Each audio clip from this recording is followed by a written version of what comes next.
Hey guys, Chris here. You joined me here in Hamburg, Germany, and the plan today was actually to go home, drive all the way back to Norway, the 1100 kilometers, but I've decided to stay an extra day because I haven't been feeling very well actually since I left Norway yesterday, so that's why we're gonna spend an extra day here and yeah, just relax. I'm gonna do some work, but we're also gonna take this Model Y that has been provided by Marcusbil. So again, a huge thanks to Marcusbil for lending me this car to, well, take it all the way down to Hamburg to do some testing.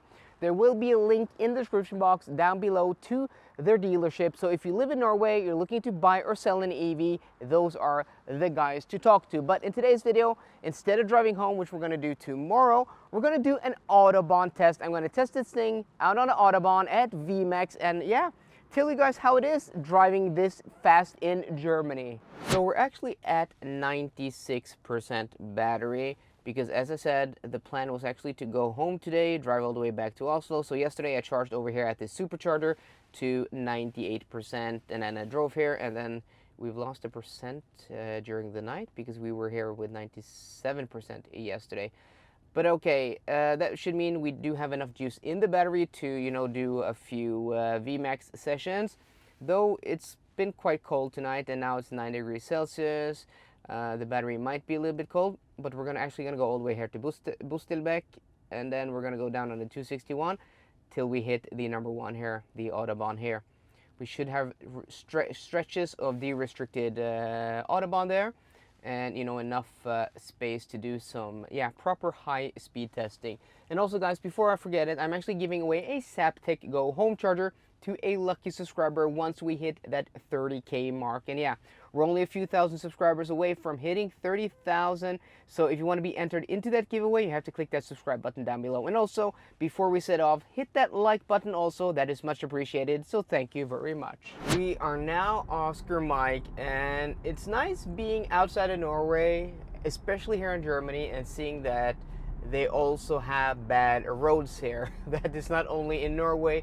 So ride comfort is a big factor a lot of places, and this car is not the smoothest riding. It's quite stiff in the suspension, and also it doesn't have too much compliance. A lot of the chatteriness, a lot of the road surface does get communicated up into the cabin. That's what I call chattery, because it never really settles on a bad stretch of pavement. And that's why maybe the footage now may be a little bit shaky. That's because of that. And also the B-roll from yesterday's video isn't the best because, getting good B-roll with a car that doesn't have, smooth suspension like the best in this class, is not very easy. And that's why also this car only made it up to, the third place in my comparison, where I ranked the 8 best electric SUVs on the market. If you haven't seen that video, link in the description box down below. But guys, we are now here at our exit, or entry rather, to the motorway. Maybe this is a stretch of Autobahn because it says the A7 here. So maybe we are gonna go on Autobahn here. That would be pretty nice, so we don't have to go all the way down to the one, but we'll have to see. So guys, I'll catch up with you when we get onto the Autobahn and the restricted sections. Okay, so to my surprise, the first thing we hit when we get on the Autobahn is the restricted. So yeah, pretty nice. This is nice to know. If I go down to Germany, go to Hamburg more, this may be a route that I'm going to do much more, Oslo to Hamburg, and stay in this area. We know that we have the Autobahn right here. I mean, this is like a 4-minute drive, so this is pretty nice. But okay, there seems to be a little bit of traffic today, so let's see if we do get a small gap here. But going this speed, the car is very stable. Though this is on some aftermarket wheels, which are 18 inches, there seems to be a little bit of wheel wobble, a little bit of vibration. It's not the worst, and it may actually not be on the front wheels. I think it's maybe one of the rear wheels, because I feel a lot of vibration, but not a lot into the steering wheel. But okay, we're doing 140 now, and let's just put the pedal to the metal. Yeah, we are getting full power. So we have this SL Mercedes in front of us. Is this an AMG? Yes, it is. He's getting out of the way. Thank you very much.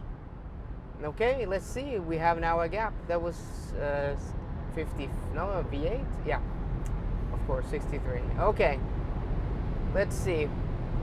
210. Ooh, let's go, let's go, let's go. 220, 221, 222. And we have to brake this Audi A4 in front of us. So quite effortlessly, other than this small vibration from the steering wheel or from the car, yeah, it's pretty smooth. Let's see if we can get another clean run here. Yeah, it really pulls. I mean, this thing pulls. Yeah, this is a fast car, this Model Y long range. Do you need the performance? I don't think so. If you live here in Germany, it would be fun. And if you do a lot of, just drag racing between the lines, it may be fun. But yeah, I think this is plentiful here, especially since you're driving, a taller SUV. Do you really want to go faster than 220? But it is very, very stable. It is very, very stable. Yeah, and then we hit that limit. You can see here the power bar goes to about 60%. So if the car is electronically limiting the power, it's not that it couldn't go faster. This thing could probably hit 250, no problem at all. Smooth on the brakes. And since I don't have the best camera mount now, I know I have to get a new camera mount. I'm not going to hit or slam on the brakes too hard. But what I notice is, the road noise that is more apparent on Norwegian roads really isn't, an issue once you hit Denmark and then start, moving southward on the continent, because the quality of asphalt is different than what we have in Norway and Sweden and probably in Finland also, where the asphalt has to deal with, negative 20 degrees and snow plows and all that comes with, harsh winters. The asphalt here doesn't have to deal with that. It doesn't have to deal with the same wear and tear, meaning that you can have quieter asphalt, even though this section here is a little bit quiet. So, okay, so we're hitting the 130 zone. That's from 6 in the morning to 8. But okay, that gives us, a little bit chance to just, yeah, we're just going to go ahead on where we're going to go there. But let's just head south on the A7 and just cancel this navigation there. It doesn't matter, really. We're just going to head here. So, the Model Y is nice to drive on the Autobahn. It's no issues at all. But what I don't like, again, is that, the ride doesn't have to be as stiff as it is, because once you start hitting speeds on Autobahn, it can get very bumpy. Then you need a compliant suspension. That's why German cars are so good at balancing comfort and, driving dynamics, is to go high speed on these roads.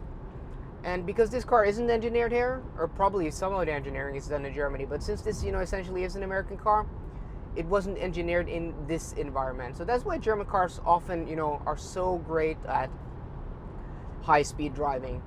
But also what I do want to mention is that the steering is very, very quick. And, for most people just going between 50 and 100 kilometers an hour, this steering is super, super quick. But here on the Autobahn going high speed, you really do have to be very precise. Just look at these small inputs at 140, 135, what it does. So we're going to catch up with you guys when we get to another stretch of the restricted Autobahn here, and I'm going to show you what I mean by the steering maybe not being ideal for Autobahn driving. Finally, after sitting through so much traffic and driving about 50 kilometers out of Hamburg, we are now on the restricted section with not too much traffic. But look at this, guys, just small corrections in the steering will make the car move a lot. And this is why some German cars have a little bit, of a dead spot on center. Is for high speed stability. So take like my E-Tron GT, for example, with rear wheel steering. At low speed it will turn with the front wheels to make it more agile and nimble, but at speed it will turn with the rear wheels to make it more stable. So, I mean, again, most of the people out there buying a Model Y aren't going to go on Autobahn and don't live in Germany. But it's very interesting to test to see, you know, this quick steering makes the car feel very sporty and agile at low speed. And we're gonna do this exit here because I want to go back to Hamburg. Makes the car feel, you know, sporty and agile at low speed, but at high speed it makes the car feel a bit nervous. You can never like relax at high speed. And this is something I've found with, you know, the high-end German cars, is that you can 200 kilometers an hour, 250 kilometers an hour, it's easy peasy. You can relax, but here you really do have to concentrate to just, you know, keep the car in the lane. So there we go, guys. That was the Autobahn test here in the Tesla Model Y long range. And I really did want to do a consumption test at VMAX, but there's so much traffic today, especially on this stretch of Autobahn. I've driven like more than an hour just to get here where we could, you know, do some high-speed testing. There's probably sections of the Autobahn around Hamburg that I don't know that has little traffic. If so, drop me a comment down below if you're from the area and you know where I can do some testing next time. But that was what we, you know, managed to do today. So guys, I hope you enjoyed today's video. If you did, please drop me a thumbs up down below. And for more car content, as always, guys, please subscribe. See you guys later and goodbye.